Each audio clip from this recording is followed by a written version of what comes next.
Hey, my name is Ramirez. You can call me Frogbear, Rami, or Ogie. Today's episode is going to be Delinquency and Rebellion.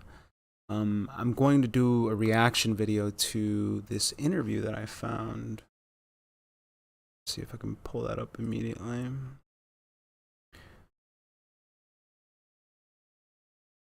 Where did I put it? Oh, I put it in Discord. Yeah, here it is. So this video My childhood amazingly blunt, juvenile delinquent gangbanger, loved it in the 1950s. The speaker is author Clyde Brown. He wrote the classic novel Man-Child in the Promised Land. It describes his life growing up in Harlem, New York in the 1950s with street gangs, violence, drugs, and alcohol consumption. Now, you are going to hear him at the beginning say that he loved his delinquent younger years, but you have to contextualize what time period he's in. You also have to contextualize the fact that his parents were, and if it wasn't his parents, it was his grandparents, who were not even that far removed from a different time of slavery. So keep that in mind when in thinking of rebellion, and in thinking of not just rebelling against his parents but against the modern world. Life experiences for African Americans, I'd imagine, was very different, especially in Harlem. But found that the interview very interesting. Let's wait, did I even switch to the correct? Yeah, I did. Okay. My childhood delinquent career was a real ball. You know, it was an exciting adventure to me. I was a delinquent not because I was forced to. I was a delinquent because I wanted to be one. Yes. You know, yeah, all of these things. It was your idea of being good, as you say in the book somewhere. They can tell you to be good, and this is the way you knew how to be good. Was to be good at stealing. I was enjoying life as I came, and many of the people I came up with were enjoying life also. They were enjoying taking drugs. They were enjoying shooting each other. They were enjoying the gang fights. We all enjoyed it. It was a ball. It was a because it was a different lifestyle. I'd imagine that they had very little offered to them, especially during, right, this is right after World War II especially. So who knows what very little life had to offer for people in Harlem. It gave us a sort of social status, and we enjoyed stealing. You were making a rep all That's the right. time, as you put it, Like a this reputation was for being tough. Yeah, this was meaningful to us in life, and it was perhaps the most meaningful experience available to us at the time. But many of the other guys with whom I came up weren't able to perceive it was time to stop playing here and now, you know. Right, failed to perceive that sometimes, what was that quote? It's a very great quote that describes that a time will come in a boy's life where it's time to put your toys away. I can't remember where that quote's from, but there's more to the quote, but it essentially describes that it's necessary for men to enter manhood. You know, if I'd gone to Coxsackie, I would have had a criminal record which would have presented an obstacle in the way of my advancement, economic and social advancement for the rest of my life. Right, something that most of these people don't understand. And now more than ever, I know people personally who live this sort of lifestyle, but will blame the system for the decisions they've made. I always get brought back to, what was it, 10th grade. I can't remember the teacher's name, but a student that was in the classroom with us had a giant tattoo on the back of his head, F13, right? Giant, from the top of his skull all the way to the bottom of his neck. It was a tall tattoo. And the teacher was the only person that ever brought it up to him. Like, I understand that, like, you have to do this for your circumstances of where you're living, but have you ever thought of how this will affect you in your adult years? She didn't say it in that exact way, but it was in such a thought-provoking way that she asked that question that not only did the whole classroom get quiet and be like, oh, what the fuck? Even he was like, damn, miss, you're right. These were my decisions, right? Nobody really forced me, because he even said it himself, right? Like that nobody in his gang forced him to get that tattoo, forced him to make certain decisions. And it got him to think about that, the economical side, the social status side, and right, these are ladders that we can climb, but they come at a cost. But now more than ever, people enjoy tattoos, so in today's age, I don't even think that matters. And this was the time when I had to make a choice. I had to find a way to avoid going on along the roster of the New York State penal institutions. You know, like I would have gone to Coxsackie, Elmira, Auburn, Dannemora, Sing Sing, and eventually Attica, perhaps. Or if I didn't make the electric, Attica is the top security prison in New York. But so at the age of 16, you just decided that was it. You'd had your sort of childish. Much time in jail in the process of making this money. Say right now, we go out on these. You didn't have any specific ambitions at 16, though. When you talk about economic and social advance, a lot of people who talk about. I knew I wanted to make money. I wanted to make money, and I didn't want to spend too much time in jail in the process of making this money. It's usually what ends up happening with a lot of young gentlemen. They're like, how do I make this paper? I live in Harlem now. I've lived in Harlem all my life. I've never tried to be white. I've never had any desire to be white, and I still know the people on the street. I still speak to them in our.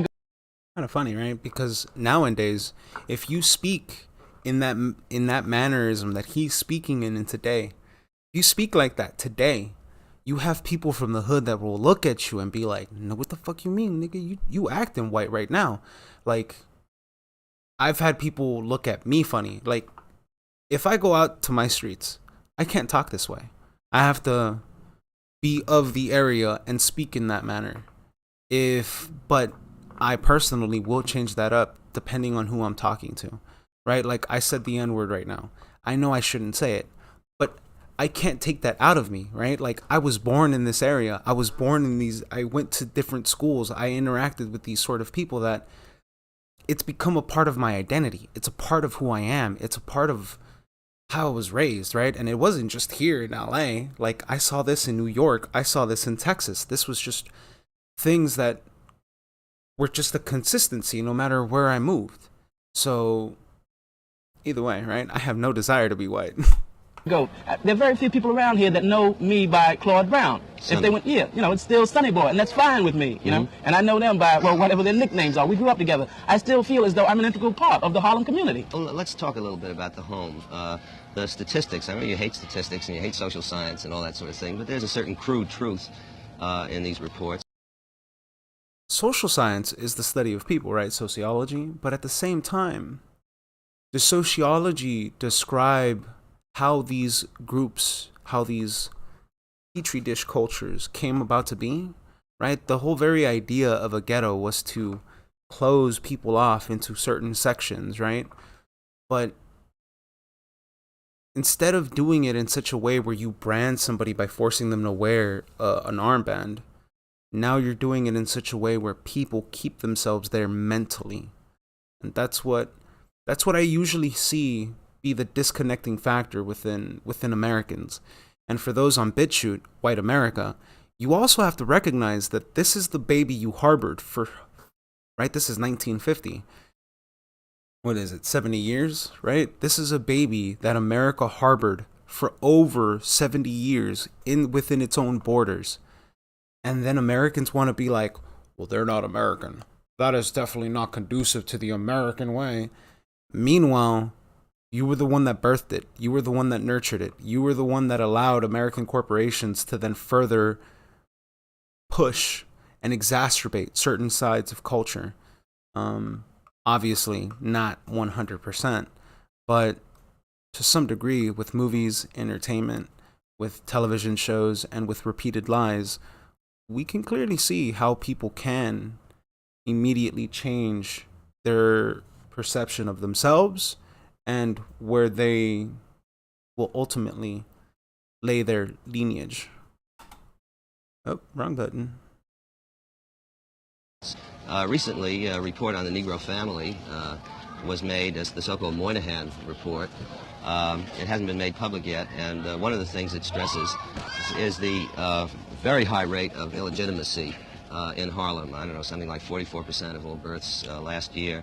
And it talks about the difficulty of kids growing up with an absent father, which of course was not your case. You did grow up with a family, a father and mother. And right? The report already of single motherhoods, right? If this was already something that was well known in the 1950s, and this was something that they wanted to exacerbate in the 1970s and the 1980s, how would you do so? Well, let's move a little forward, actually. Before, how do they get it? How do they get it? They get it by the power structure, the administration. Which power structure are you talking about now? The general, from the Harlem power structure on up, you know, throughout to the top, the federal power structure. All right. Yeah, the White House on down. Yeah, just, you know, go here and study the communities themselves. Don't sit around and give something to some psychologist who knows less about it than they do, actually. He's been sleeping in a book all of his life. They're going to give it to him and say, yeah, tell me about those Negroes. And all he gets is a psychological report that says nothing. Well, nevertheless, it says something when you... Because you have a bunch of eggheads who were picked and assigned to do these certain research topics, when in reality, these aren't people that are inside of these neighborhoods. They don't understand it. They come into it from an outsider perspective.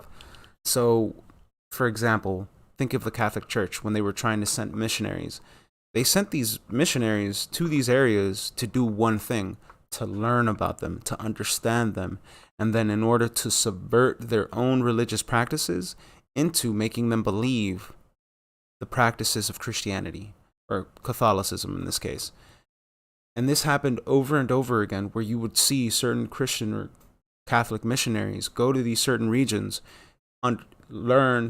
these missionaries learned and studied these people and immediately subverted their religious expectations so that they would be conducive to Catholic practices.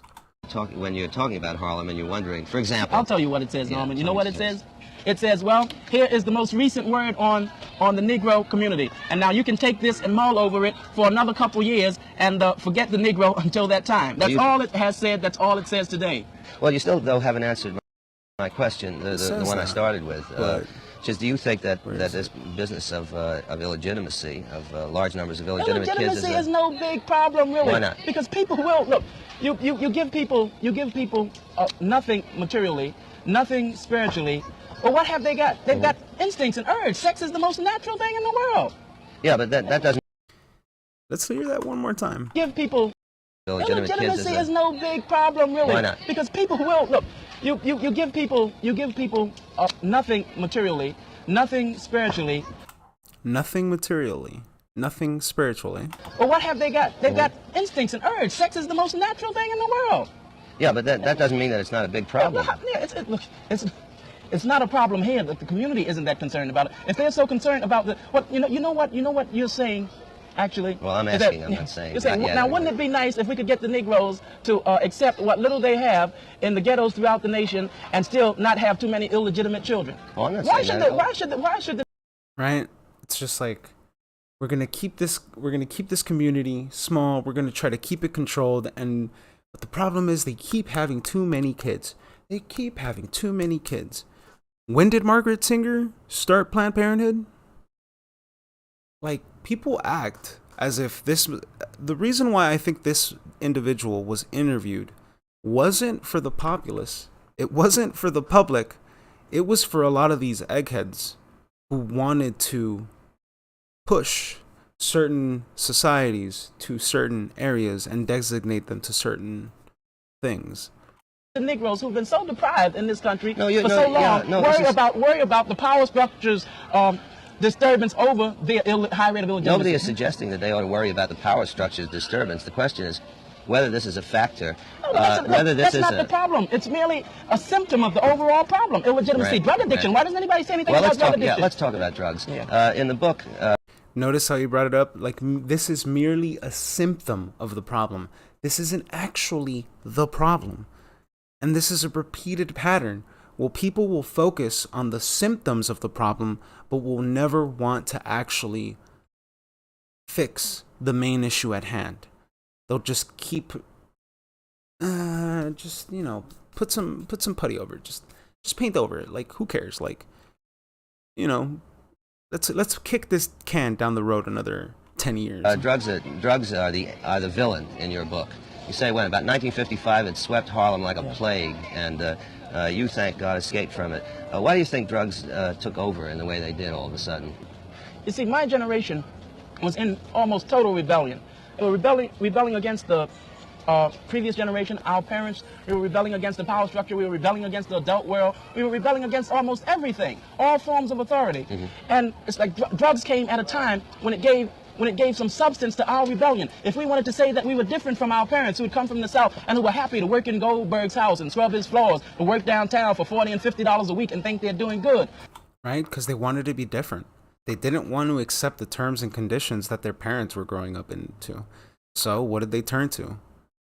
The drug of choice, they'll say it later, but it's heroin. It's like the total escapist drug. So you can just imagine what it's like for a kid who has its parents telling them, no, we have to be conducive to our society. We have to listen to our predecessors, our masters, or this or that. We have to listen to the system and we have to participate in the system. What is a kid going to do, right? You tell a kid what to do, he's just going to rebel against you. Especially at a time when they have nothing, like you said, nothing materially, nothing spiritually, and very little is offered to them in terms of opportunities as well. And this is the 1950s, so I can say that only because of the time period. But he says something very interesting that refutes me saying that. It's like, well, how could we show that we were so different? We were living in the same houses with them. We were accepting the same social and economic conditions as they were accepting. So what made us so different? Well, I'll tell you, one of the most prominent features of our behavior that distinguished us from our parents was the fact that in 1950, when drugs began to pour into Harlem, we went to drugs. We used drugs. We got high off heroin. We nodded, but we were cool. We didn't do like our parents had been doing since the plantation days, getting drunk on Saturday night and going around cutting each other up, hitting each other in the head with axes and meat cleavers and shooting each other. All we did, we got high and we nodded and we became lost in our own selves. You weren't violent. Very, very. I have no idea where he pulls that anecdote from. I need to look into that. But at the same time, it goes to show that he understands that one aspect of it, which is, do I want to reflect what my parents lived through? Do I want to reflect what they represent? It's not completely a conscious thing. He's dancing around that. But at the same time, if he could somehow understand that thing that he knows he's rebelling against, imagine every other kid. Imagine every other guy that was growing up in Harlem at this time. And the only thing that they had were each other. Because at the end of the day, they already were rebelling against their parents who wanted them to live a certain way. And the only other people that they had around them that could show them a different way of living were their friends. And this is kind of why gang culture started, was because you had, what was it? How do I say this? You had a struggle that was shared uniquely between these kids. And that's why they kind of clumped up with one another, because they could identify with one another. Violence. And this was Is that a what you mean by distinguishing feature. cool? That's right, Yeah. It was part of the rebellion. Yeah, and it was a rebellion, in this case, against violence. No, Partly. not Okay. so much against violence. Violence was merely a single aspect of our parents' behavior, and it was a rebellion against being identified with our parents. Yeah, to the entire white society. To the entire white society. But you yourself always knew that drugs was bad business. You escaped it from the beginning, and you always knew it was the worst kind of thing. You think that the legalization... I didn't always know this was the worst kind of thing. I would have been a drug addict had I not had such a traumatic experience The first time. in my first attempt Tell at us getting about high it. off drugs. Well, I thought I was going to die. And so I never went on. But the other two people who tried it with me for the first time, they went on to become drug addicts. And a majority of many people who tried it for the first time, even though they got sick, almost deathly sick, they still went on to become drug addicts. And this reminds me of when I was talking to my buddy's little brother. He was asking me, how do you get used to smoking cigarettes? And I looked at him and I'm like, that's a weird question to ask me. And he's just like, yeah, like I've seen you smoke cigarettes before, but how do you do it? Like I've tried it and it's so hard. And I'm like, and it brought me back to when I was 18 and it's my first year of college and I'm hanging out with other people that smoke cigarettes. And I literally remember myself smoking cigarettes against my, like obviously I wanted to throw up, I wanted to gag, I did not enjoy it. But because all my other friends, who were mainly white, were doing it, I followed suit because of the conformity aspect of it. And I also wanted to hang out in the gazebo because there were two very different sides, right? There was a clear divide between people who smoke cigarettes or people who, oh, I was 18. Who cares, right? This was over 10 years ago. So I noticed that cigarette smokers were people who were more inducive to smoking weed and delinquency behavior. And I noticed that I had another group of friends that didn't smoke cigarettes, but were more conducive to, let's get off, like, let's get high off of life. Let's go do stuff. Let's go do normal people stuff.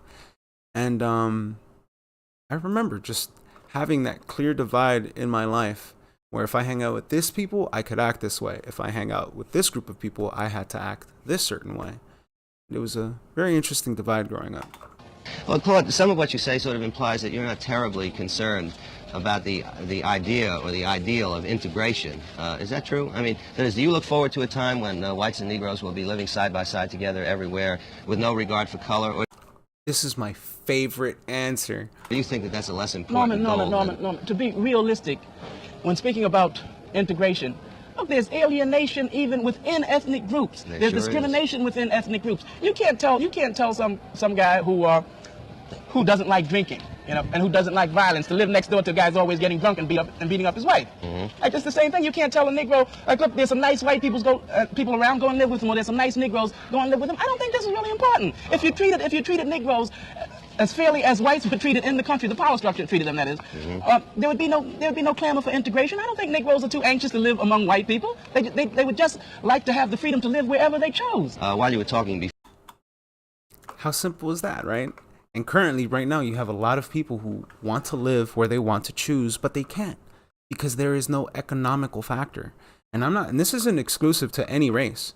In reality, a lot of manufacturing was taken away in the early 2000s, taking away the economical opportunity for a lot of these people who lived in rural areas that nowadays actually probably don't even have as much economical opportunity because they closed down the coal mine, they closed down the manufacturing plant. They closed down a variety of different processing plants, or in at least the way I see it now, culture has moved. People, the younger generation, values a certain kind of work and not labor. They would much rather be a rapper than actually be a farmer, right? They would much rather be a CEO than manage an entire hacienda or a ranch or some animal type of herding situation. I sensed a certain kind of anger in you and a certain kind of bitterness. Have you changed since the book was written, or am I wrong in my reading of the book? No. You see, I was bitter. It's natural for any Negro to be bitter towards the white society. But as I was coming up, I was releasing all of my bitterness throughout my childhood. That's what my delinquent activities were all about. It was a rebellion. It was more rebellion against your parents than against the whites, wasn't it? No. I stole very little from my parents. They had very little to steal. Yeah, I stole more from the white society. I mean, you were rebelling against the down home. I told you, we were rebelling against everything. That's right. From the top on down. Now, what you just said about my lack of bitterness, it's like I can't go around. I can never become a black chauvinist because I've been helped along the way, immensely by white people. It's hard for somebody, like if you're laying down on the ground, dying, and some Negro has stabbed you and laid you down there and left you to bleed. And a lot of other Negroes come by and watch you, and step over you or step on you on the way. And some white man comes and picks you up. How do you say, oh, that no good white man, let me kill him? And when he said that, it reminded me of the story with Lil Wayne, when he said that he's like some kid, and he accidentally, I can't remember the story well, but like he either accidentally shoots himself or somebody shot him, but he's a kid.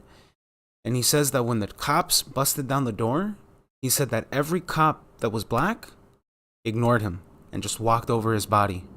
The only person who stopped and was like in shock that he fucking yelled at all the other officers was a white guy.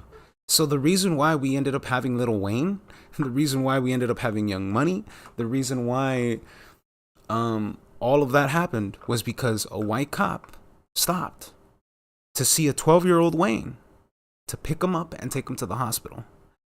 So it's the same way with me. I can't have a lot of resentment or a lot of bitterness towards whites because I've met a lot of good people in my lifetime, but I've also met a lot of good Koreans. I've met a lot of good Asians. I met a lot of good I haven't met good Chinese. No offense. I just haven't interacted with any of them. But I've met good African Americans. I've met good Somalians, people from Africa. Like, and then I've learned to distinguish that a variety of different people, like even if you meet somebody from Europe, it's not completely the same like meeting somebody from Germany versus meeting somebody from England. They're still two very different kind of people, right? Because the person I met from England was a soccer hooligan, and he acts more like an urban youth than he acts like a modern civilized white. You know what I mean? Like, it was so interesting to me when I was growing up to move to all these places, to see all these new kind of people, and to realize how different and how wide the world is. And it's just like he said, how am I going to be bitter, right? He can't be a black chauvinist because he's acknowledged the fact that the people who are more likely to shoot him, stab him, and leave him to die are his own kind. And it's kind of difficult to hate on everyone else when everyone else would much rather see you live. And I don't think that conversation is had very often. And the reason why I make this video, primarily for the fact is, I don't ever see a lot of Americans, I don't ever see the dialogue of acceptance that America helped create this culture. And when I say America, I'm not saying the Rust Belt, I'm not saying whites, I'm not saying Asians, I'm not saying Americans. What I'm saying is, to some degree, we have to acknowledge that this culture, this new very culture, was birthed here in America. It was birthed because of its unique circumstances that allowed it to flourish, that allowed hip-hop culture and rap culture to be the way it is.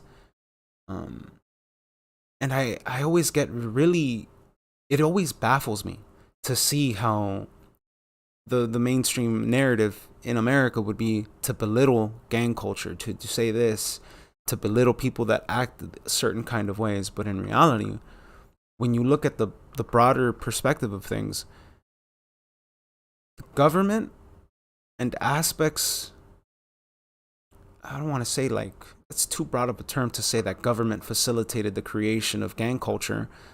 But what am I supposed to say?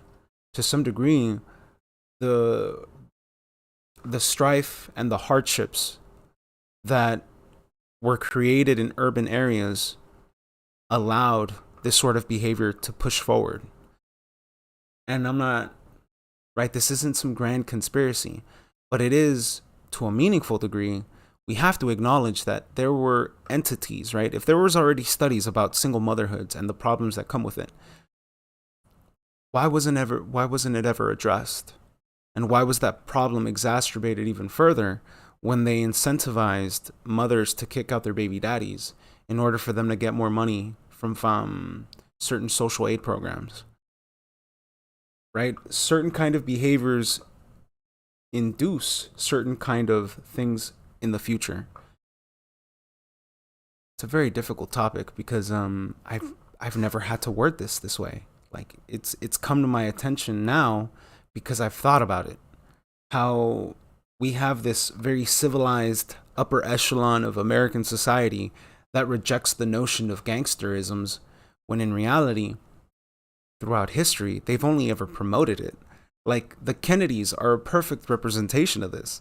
Them and everyone they're affiliated with are mafia lords. That's gang culture. It's more sophisticated, it's more family oriented, but that doesn't change the fact that that is still illegitimate behavior.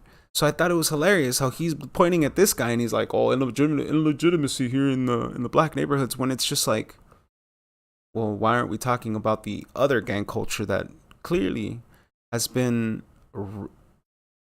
rampant in Chicago, in LA, with the Jewish Heart Mafia? Like, mafias have essentially played a part in the creation of Los Angeles, in the creation of Chicago. So I find it very strange for Americans and this American society to be like, we do not promote gang culture, when this whole country was built on that. Like, are we going to forget the monopoly of Standard Oil and how much of a thug he was in order to get what he wanted? Henry Ford. it's like America is gang culture. Like, I don't, at least that's what I see. Just because of the way that it's created itself, the way that it's completely genocided certain Indian populaces. But I guess this is a very difficult subject to have in modern day America, because when we think about it now and we look at the music industry and what it's become, it's completely found a unique position in order to profit from this behavior. And it's kind of funny that prison industrial complex is so large that it can even make demands of certain states. It's like, hey, if you don't give us this or that, well, because they have so much, how do I say this? Hiring power. All has to do with how much revenue is generated for the area, and whoever owns that prison knows that to a large degree the state will depend on aspects of state revenue from that place. I can't remember because this is a modern issue, where there was a prison that was kind of threatening its county and telling it like, hey, if you don't give us more prisoners, we're going to shut down this place. But in a threatening manner. How does that work out? Like, you know what I mean? Like, we still have people, the war on drugs and all of the things that have happened throughout history in order to do away with gang culture never did away with it. It only ever bolstered it. It only empowered it, and it only pushed it even further and further in. So, I don't know. I think America is a very unique thing because it literally cradled this baby to be what it is today, but yet upper echelon Americans want to be like, oh no, we're far from that. We're too good for that, when this entire country was built on the same practice.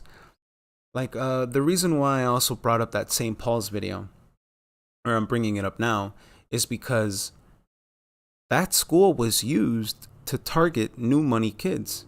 It was completely used to make targets of newer families who wanted to enter this upper echelon of lineages, but yet they couldn't, because their schools were completely subverted into making sure that their kids weren't conducive into that sort of, you know what I mean? Like, what do you call that?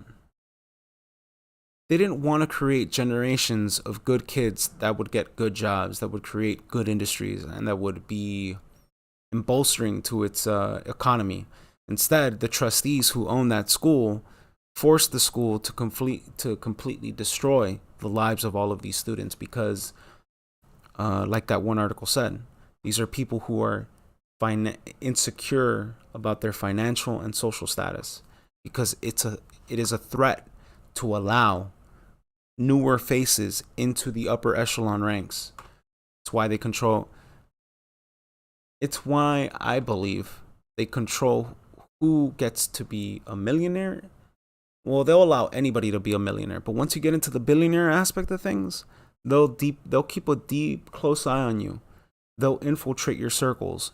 They'll hire people to make sure that they become informants for them. And of course, this only really happens in the music industry and industries like television and all that. But again, I think there is a broader topic to be had about juvenile delinquency, rebellion aspects of young kids. But it's also important to recognize that this country has mad scientists who have wanted to shape communities and cultures in their vision. So it is important to keep track of these ideas. Either way, I felt like I've gone too long. My name is Ramirez, and hopefully I catch you on a new episode.